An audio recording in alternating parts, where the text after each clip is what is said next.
Hey, it's Craig.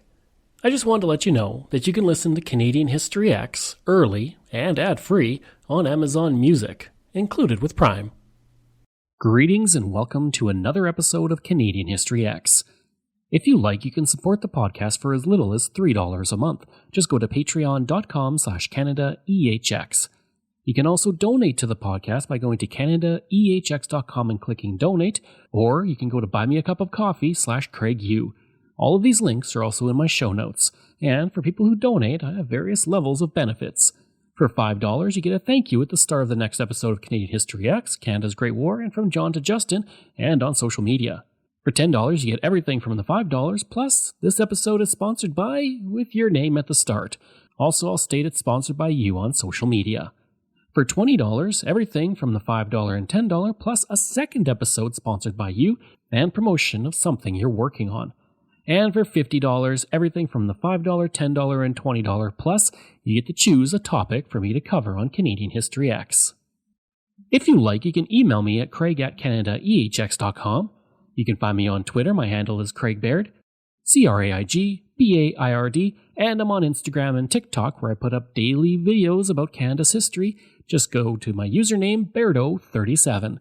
And you can find weekly videos on Canada's history on my YouTube channel. Just go to youtube.com/c/CanadianHistoryX. If you want to find transcripts of every episode I've ever done, you can go to my website, CanadaEHX.com. And there's over 700 posts on Canada's history there. This episode is sponsored by Dr. Bob Turner. Dr. Turner sponsored this episode and an episode last week. And if you want me to cover something in Canadian history, well, you just gotta sponsor an episode. It's pretty easy. You can go to either of those two links that I mentioned in the intro, CanadaEHX.com, and click donate, or buy me a cup of coffee, and we can chat about what you want me to cover, and I'll be able to do it for you. In fact, I have a couple of episodes coming up from other listeners who have sponsored episodes, and they should be really good ones. Long before Europeans and even the Indigenous arrived, the area of Carberry was covered by immense glacial ice sheets that covered the entire landscape. Over the course of 30,000 to 10,000 years ago, these ice sheets would move north and south depending on the climate. As the last huge ice sheet began to melt around 13,000 years ago, the meltwater would create a lake that covered southeastern Manitoba, northwest Ontario, northern Minnesota, eastern North Dakota, and Saskatchewan. It was Lake Agassiz, and at its greatest extent it covered an immense 440,000 kilometers, larger than any lake in the world and the size of the Black Sea. Through the centuries, it would drain in different directions, including into Lake Superior, the Gulf of Mexico, and the Arctic Ocean. The huge amount of fresh water draining would actually impact early human civilization. There's some evidence, although it's disputed, that the huge influx of fresh water into the ocean currents caused the sudden decrease in global temperatures around 6200 BCE. Some historians also believe that the immense draining of the lake may have also played a role in the certain flood myths of prehistoric cultures. The fertile soils of southern Manitoba are also thanks to this lake, as are the Carberry sandhills, which I'll talk about in a little bit. Centuries before Europeans arrived, the Assiniboine River was a very important highway for the Indigenous who would travel through the area to hunt and trade with other Indigenous groups. The bison were found in the area and proved to be extremely important to the local Indigenous who would use the animal not only for food, but items used in their day-to-day lives. The primary Indigenous found in the area were the Cree and the Assiniboine, with some eastern groups such as the Ottawa and Ojibwa. Today, the area sits on Treaty 1 and Treaty 2 land. The first bit of European settlement in the Carberry area started in the late 1760s when Pine Fort was established by a group of independent fur traders out of Montreal. While most forts were started by the Hudson's Bay Company and later the Northwest Company, Carberry was already unique with its independent birth. Originally called Pine Fort, it was at a central location for the trading amongst several Indigenous groups, including the Assiniboine, the Sioux, the Cree, and the Ottawa. Eventually the fort was taken over by the Northwest Company before it was abandoned in 1811 as the Pemmican War between the Hudson's Bay Company and Northwest Company kicked off. With the fort abandoned, the First Nations people began to move through the area and reside there until 1870 when Europeans began to arrive again. As for Carberry, it would be incorporated as a community in 1882. Most of the early settlers were British, and they would name the community after Carberry Tower, located in Scotland. That same year, the CPR established a station at De Winton, a former town that was 3.5 kilometers east of Carberry. The town quickly grew and had stores, a post office, grain warehouse, and a hotel. Unfortunately for De Winton, several CPR officials purchased much of the property for the new town in the hopes of gaining big profits when the town grew around the train station. This was against the rules of the CPR, and once the ruse was discovered, the company hired 100 men to physically move the train station to the present site of Carberry in the spring. The move was done in the space of 12 hours in the middle of the night. This was the beginning of Carberry, and the first building in the new town would be that CPR station. As for De Winton, well, it would fade into history. In 1890, the Carberry News Express building was built, and it became an important part of the early community. At the time it was built, it did not house the newspaper. That would come years later. First, it was occupied by a pool hall and barber shop, and over the years the building became an important part of the social and business life of Carberry. Made of brick, this structure was part of a line of historic buildings found in the downtown core of Carberry, which I will talk about later. Canada's greatest flying ace of the First World War and a legendary figure in Canadian aviation, Wap May, was born in Carberry in 1896. After his family moved to Edmonton in 1902, May would enlist in the First World War and shoot down 13 enemy aircraft that are confirmed, along with 5 others. There is also the belief that it was he, not fellow Canadian Arthur Brown or Australians on the ground, who shot down the Red Baron himself. May was awarded the Distinguished Flying Cross in 1918, and he left the Air Force with the rank of captain. May wasn't done with his legendary exploits there, though, and he would play a central role in both the race against death to deliver medicine to the north and the hunt for the Mad Trapper. I looked around, and this red triplane was on my tail. If I had known it was Rickstoven, I had probably just died in my tracks. But he was the best shot, I guess, in the German army, but he didn't hit me because I was slipping and sliding all over this guy, and he just couldn't make it. That was Wap May talking to a group of Boy Scouts back in 1952. This morning, Wap's own son, Danny, has just landed in our studio. Danny, let's get that name cleared up. Why was he called that? Well, it was kind of funny. I don't know when it actually happened. It was certainly prior to the First War, but as a young man was over visiting a cousin, and the cousin was asked to say hello to your Uncle Wilfred, and she came out with Uncle Wappy, and it got shortened to Wap and stuck, and it was as simple as that. Okay. And he really fought the Baron Manfred von Richthofen? Yeah, he ran away from him anyway, and did it successfully. He's the only one that ever did. Well, that's a pretty good start. Yeah. What does a flying ace do when the war is over? Did he go right in and get a job flying somewhere? Well, he came back, as a lot of them did. Freddie McCall was another one from Calgary that did perhaps the same thing. Came back to home as a hero, dressed up in I think it was kind of like an acting job in a way. Pictures I've seen with long white scarves and helmets and goggles and the bit, and you got an airplane and you went flying and took people for rides. Had a great time. It's called barnstorming, was the process. How much did he charge? Became a mechanic for a little while. Went with National Cash Register and eventually went back flying as the chief instructor of the Edmonton Flying Club. And from there, I was called to do a mercy flight into the north and flew to Fort Vermilion. This flight was well broadcast a year ago when we recreated that same flight back to Fort Vermilion in a biplane from here. Is this the originator of Get the Serum Through? That's right, yeah. And what kind of temperatures would he be flying in? Well, in that particular flight, it was temperatures down to minus 30 below the Fahrenheit. And open cockpit. Open cockpit? Yeah, wheels, midwinter. Well, would he wear 5 suits of underwear? No, it's, I think there were a lot of wools, and he wore I think it was a bearskin coat or something like that, but it was certainly a wool coat. And the other fellow with him, Vic Horner, was wearing a sheepskin lined and a leather coat. Now, what about the goggles? Wouldn't they freeze up or No, they didn't seem frost to. over? He had frost problems because he was wearing a silk scarf, and that froze to his lips apparently on the way back. That was probably the worst thing. How romantic. Yeah. How did he feel about being one of Canada's great legends? I mean, did that sit easily on his shoulders? It seemed to. He wasn't... a braggart in any way. He was a very modest individual from my memories. just kind of an ordinary guy. I remember being with him once or twice, and we were stopped on the street for an autograph, and he seemed as surprised as I did at that point. But it didn't, he didn't run around saying, "This is me and I'm great." He was just a nice guy, and that's the kind of legacy, I guess, that he left behind. Is a lot of people thought that he was an awfully great man, and he was a good friend to many, many people. Sounds like a good father, too. He sure was.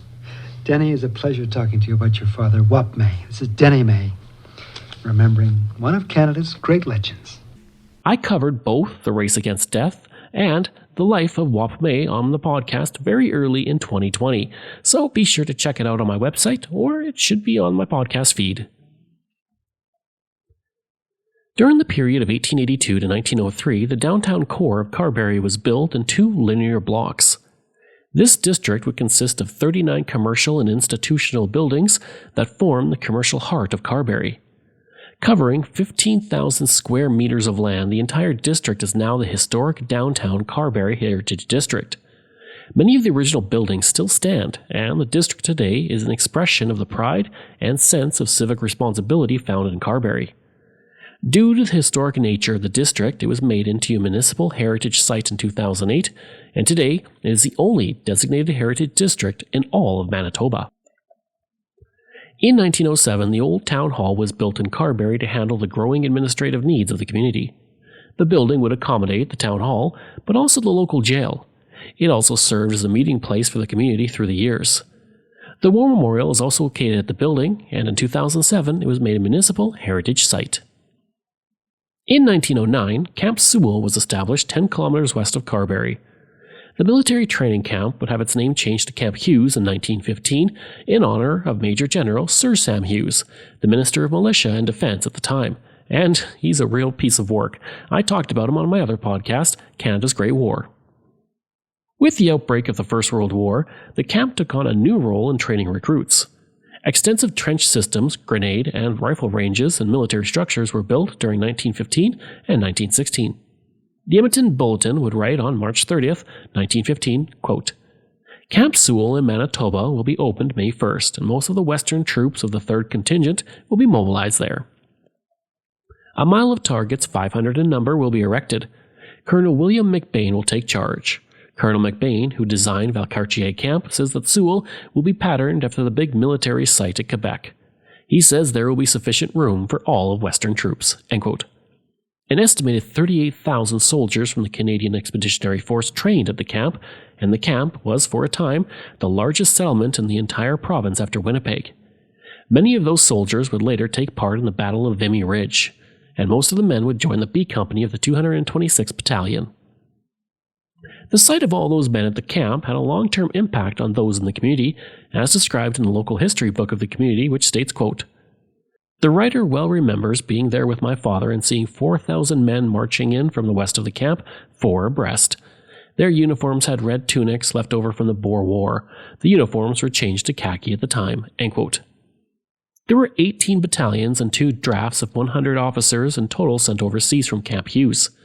During the war years of Camp Hughes, Harry Reid and Alfred Ashton served as the caretakers of the camp, and Annie Neighbor, whose husband was the caretaker of the camp, had a coffee shop for the troops at the camp from 1920 to 1934.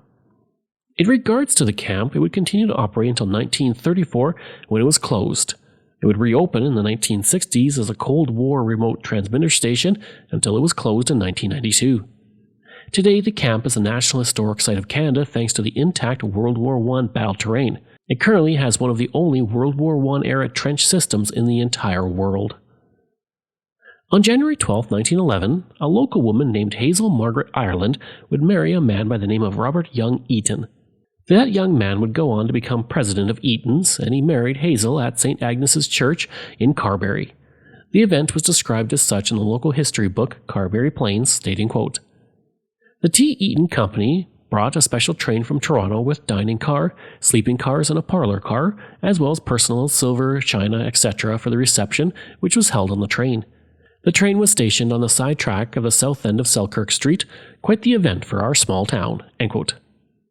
By the time of the Second World War, Carberry was once again an important spot for the military. In December of 1940, troops from the Royal Air Force arrived and established the Service Flying Training School No. 33, which would be known as RCAF Station Carberry. The base would be part of the British Commonwealth Air Training Plan, and thousands of pilots from the Commonwealth would go through Carberry to train. The first contingent of the RAF would arrive on a cold day in December 1940, followed soon after by the wives and children of the ground staff and instructors at the camp. Like during the First World War, residents would remember the training and soldiers for many years. As related in their local history book, quote, "The first planes were Harvards and were very noisy. They were followed by Ansons. Pilots from all over the British Empire got their wings here and were soon sent overseas into combat." End quote. Following the war, the base was disbanded and today is the site of the McCain Foods Processing Facility. Richard Burton, one of the greatest actors of the 1950s and 60s, who was nominated for 7 Academy Awards, was posted in Carberry as a Royal Air Force instructor during the Second World War.